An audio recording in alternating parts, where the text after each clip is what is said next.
Now, on 105.9 FM and streaming worldwide on the WMAL app, O'Connor and Company.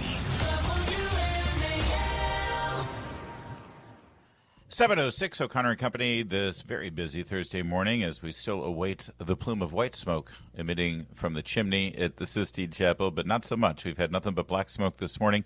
Coming up in 30 minutes, we'll check in with Raymond Arroyo of EWTN, who's in Rome. We'll get his take on how the conclave is developing, if he has any insight.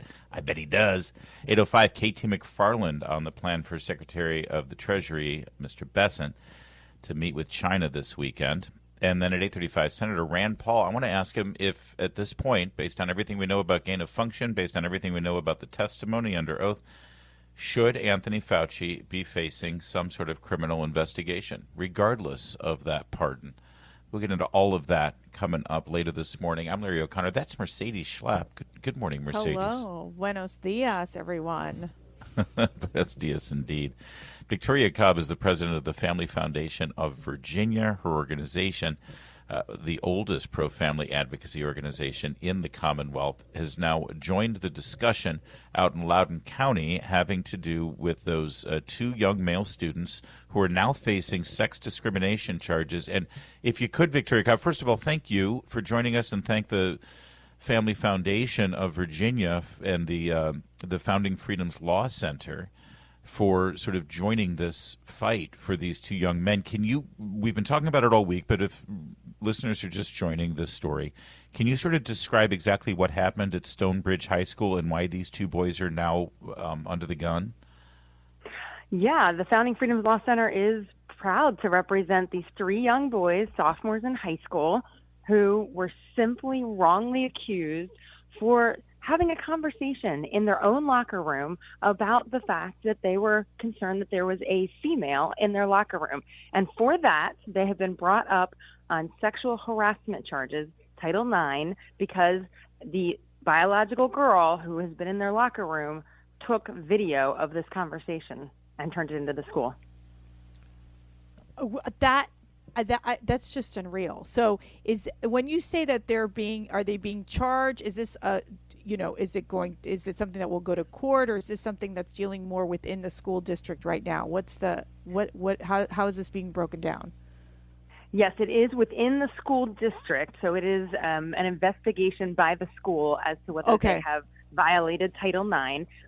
It is three boys. One of them has already had their first for their first hearing. I don't know if that's exactly the word, because you're right, it is not in the court of law, so I don't want to confuse people. But the two boys are scheduled shortly, and so it is a stunner for a lot of people. And again, this whole thing points to what I'm sure has been talked about over and over on this show and in this county for years, which is that Loudoun County has simply shown us once again that their radical policies, which allow non-biological sexed people into locker rooms, bathrooms, onto sports teams, that their policies are out of step with biological reality and certainly the community and how they feel.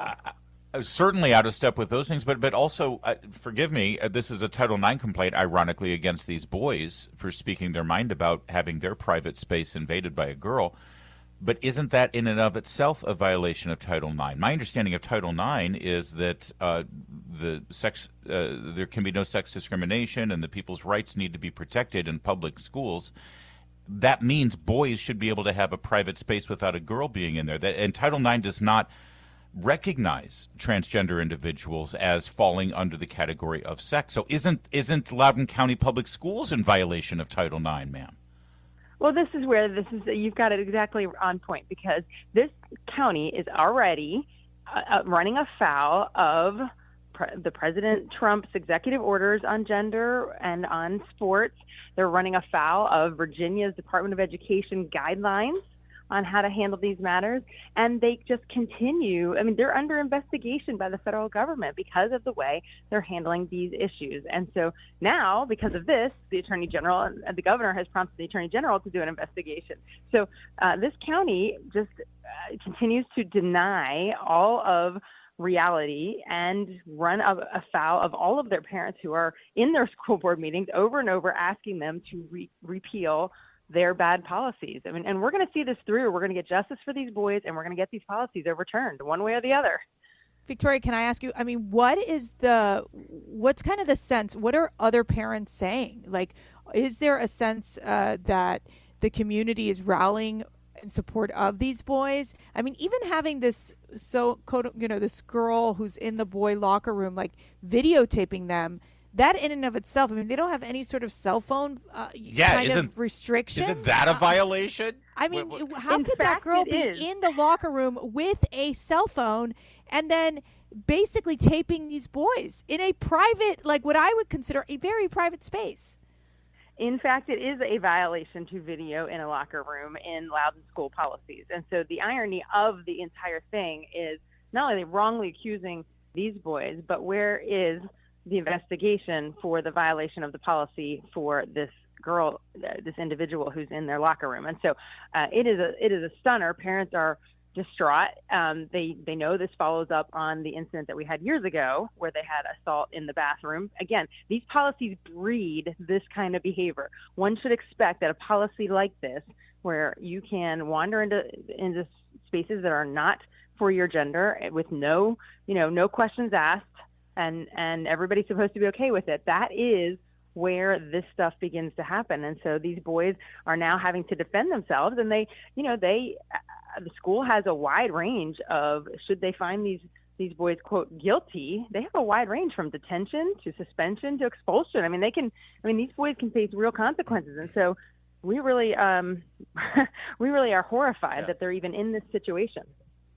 There's also a First Amendment right here where these male students in their high school locker room were expressing their own feelings, their own opinions about the fact that they had to share their locker room with a biological girl. Victoria Cobb, do we know specifically what they said? Did they use that? And again, not that this rises to the level of the kind of charges that they put against them, but do we know what the content of their concerns were, how they expressed them or what they said?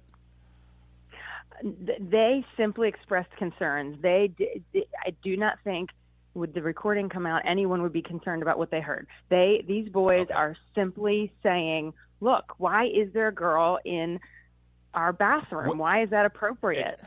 I suspect, by the way, that's the sexual harassment by calling this transgender boy a girl. It's like, you can't call me a girl, even though by any objective measure, she is a girl. And again, this is why the policies just deny biological reality, because to be able for them to stand on the truth of the matter is what is up in play right here. Well, and it's horrible that these boys have to go through this. I mean, it's just horrible. I mean, you can't even have a conversation without being, completely destroyed and destroy their reputation. Well, this is the thing. These school officials, they think they're above the law, they think they're beyond these executive orders, and it doesn't matter what the Department of Education is. And these boys, I mean, the outcomes of these investigations, when kids try to go to college, guess what's asked on the application? You got any mark on your record? I mean, this is not just hey, by the way, we have difference of opinion. The school's just saying you did something wrong. This has real consequence. We are grateful to Victoria Cobb and the Family Foundation and the Founding Freedoms Law Center for defending two of these three male students during this process. Keep us updated on it. I appreciate you joining us, Victoria. Thanks so much for having me. Also, the irony,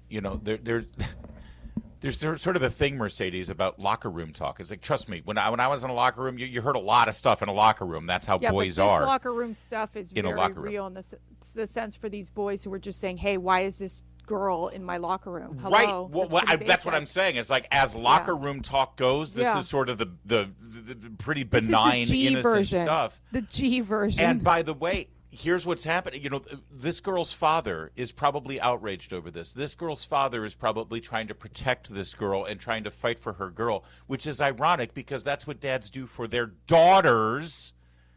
But if their son came to them and said, hey, the guy said this in the locker room to me, and a normal father would say, yeah, you know what, son, you got to suck it up and, you talk back and, you got to defend yourself. But you don't take it to court. You don't file a Title IX suit. The reason she's filing a Title IX suit is because she's a she and she shouldn't be in the locker room in the first place. All right. Sorry.